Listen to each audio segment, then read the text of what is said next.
بسم اللہ الرحمن الرحیم۔ قرآن کریم کے نزول کی بابت کچھ اہم معلومات احادیث شریفہ اور مفسرین کے اقوال کی روشنی میں نیز سورہ قیامہ کی آیت نمبر 16 تا 19 کا مفہوم احادیث شریفہ اور مفسرین کے اقوال کی روشنی میں اور دور حاضر کے مستشرقین کے اردو ورژن میں پیش کردہ افکار آج کی ہماری گفتگو کا موضوع ہیں۔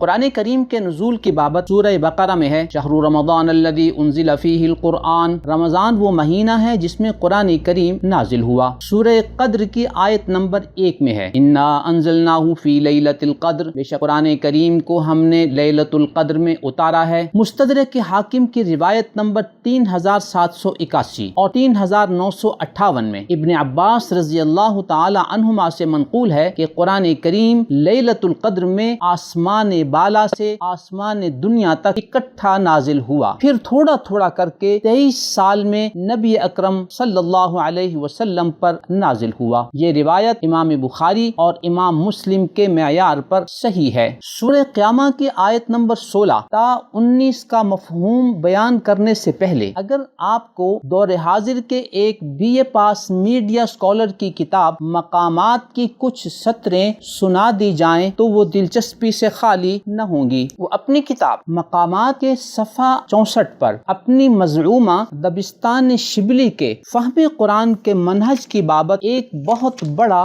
بول بولتے ہیں کہ ہمارے لیے ترقی یہی ہے کہ ہم پیچھے ہٹتے چلے جائیں یہاں تک کہ اس دور میں پہنچ جائیں جب قرآن اتر رہا تھا اور جب خدا کا آخری پیغمبر خود انسانوں سے مخاطب تھا۔ وہ اس منہج کے سرپرستوں میں جناب حمید الدین فراہی صاحب کا نام لینے کے بعد کہتے ہیں کہ میں اسے دبستان شبلی کہتا ہوں۔ آئیے ہم سورہ قیامہ کی ان 4 آیتوں کو نبی اکرم صلی اللہ علیہ وسلم کے دور میں جا کر سمجھتے ہیں۔ اس سلسلے میں اپنے آپ سے لے کر نبی اکرم صلی اللہ علیہ وسلم تک اپنی سند متصل بیان کر کے ان آیات مبارکہ کو سمجھنے کی کوشش کروں گا۔ میرے استاد محترم ہیں مولانا عبید اللہ صاحب جامعہ اشرفیہ کے سابقہ محتمم، ان کے استاد محترم ہیں حضرت مولانا اشرف علی تھانوی، ان کے استاد محترم ہیں مولانا فضل الرحمان گنج مراد آبادی، ان کے استاد محترم ہیں شاہ اسحاق دہلوی، ان کے استاد محترم ہیں شاہ عبدالعزیز دہلوی، ان کے استاد محترم ہیں شاہ ولی اللہ دہلوی۔ شاہ ولی اللہ دہلوی سے مشہور سند امام بخاری تک جاتی ہے۔ امام بخاری رحمۃ اللہ علیہ کی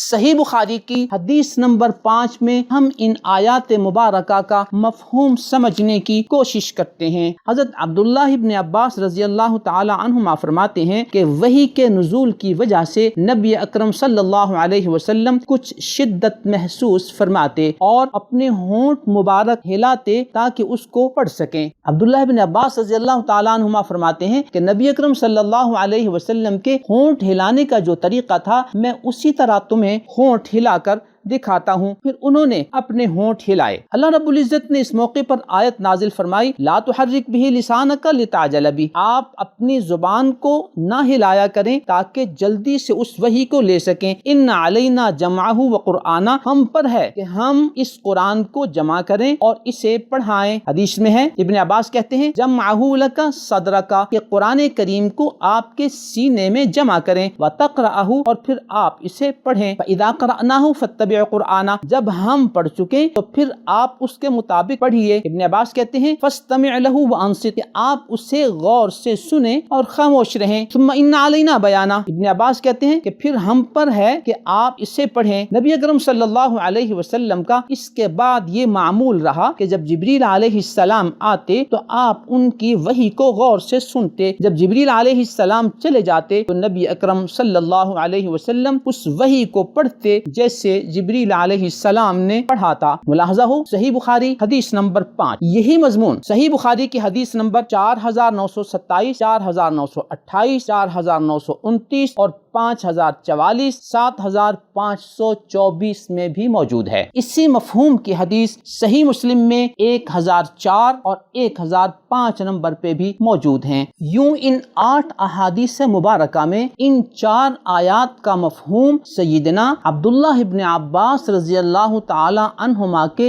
حوالے سے آپ کی خدمت میں پیش کیا گیا، جن کی بابت نبی اکرم صلی اللہ علیہ وسلم نے دعا فرمائی تھی، اللہم فقہہ فی الدین وعلمہ التأویل۔ الغرض، جب وحی نازل ہو جاتی تو نبی اکرم صلی اللہ علیہ وسلم حضرت زید بن ثابت رضی اللہ تعالی عنہ یا کسی بھی کاتب وحی صحابی کو بلاتے اور انہیں یہ وحی لکھوا دیتے، اور صحابہ کرام کو بھی یہ وحی سنا دیتے۔ جن صحابہ کرام نے ان آیات مبارکہ کو یاد کرنا ہوتا وہ یاد کر لیتے، اور جنہوں نے لکھنا ہوتا وہ لکھ لیتے۔ بخاری شریف کے حدیث نمبر 4998 میں ہے کہ حضرت جبریل علیہ السلام ہر سال رمضان میں ایک مرتبہ نبی اکرم صلی اللہ علیہ وسلم کے ساتھ قرآن کریم کا مذاکرہ کرتے۔ جس سال نبی اکرم صلی اللہ علیہ وسلم کی وفات ہوئی اس رمضان میں 2 دفعہ قرآن کریم کا مذاکرہ ہوا۔ بخاری شریف کی حدیث نمبر 5003 اور 5004 میں ان صحابہ کرام کا تذکرہ ہے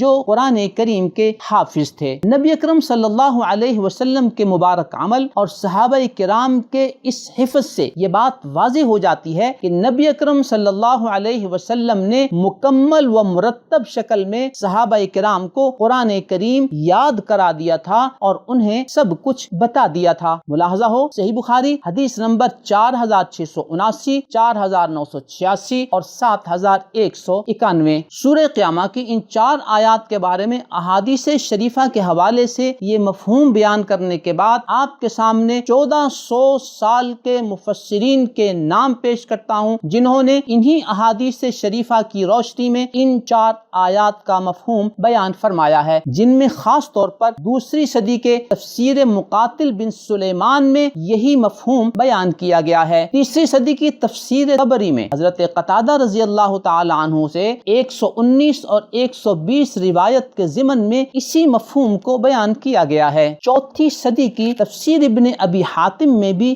یہی بتایا گیا کہ جمعہ فی صدرک ثم تقرأہ، کہ قرآن کریم کو آپ کے سینے میں جمع کر دینا پھر آپ پڑھ سکیں، اور فَإِذَا قَرَأْنَاهُ کے ذیل میں یہ کہا گیا کہ جب ہم آپ پر وحی نازل کر چکے فَاتَّبِعْ قُرْآنَ، تو آپ اس وحی کی پیروی کریں، یعنی اسی نہج پہ پڑھیں۔ 5ویں صدی کی تفسیر النکت والعیون میں امام ماوردی نے یہی مفہوم بیان کیا ہے۔ 6ٹھی صدی میں امام ابن جوزی نے زاد المسیر میں، 7ویں صدی میں امام قرطبی نے تفسیر قرطبی میں، 8ویں صدی میں امام نصفی نے مدارک التنزیل میں، اور امام ابن کثیر نے 9ویں صدی میں امام نساپوری نے غرائب القرآن میں، 10ویں صدی میں امام سیوطی اور امام محلی نے تفسیر جلالین میں، 13ویں صدی میں امام شوکانی نے فتح القدیر میں، 14ویں صدی میں تفسیر مراغی میں۔ ان 4 آیات کا یہی مفہوم ان روایات مبارکہ کی روشنی میں پیش کیا گیا ہے۔ یوں احادیث شریفہ اور مفسرین کے اقوال کی روشنی میں سورہ قیامہ کی ان 4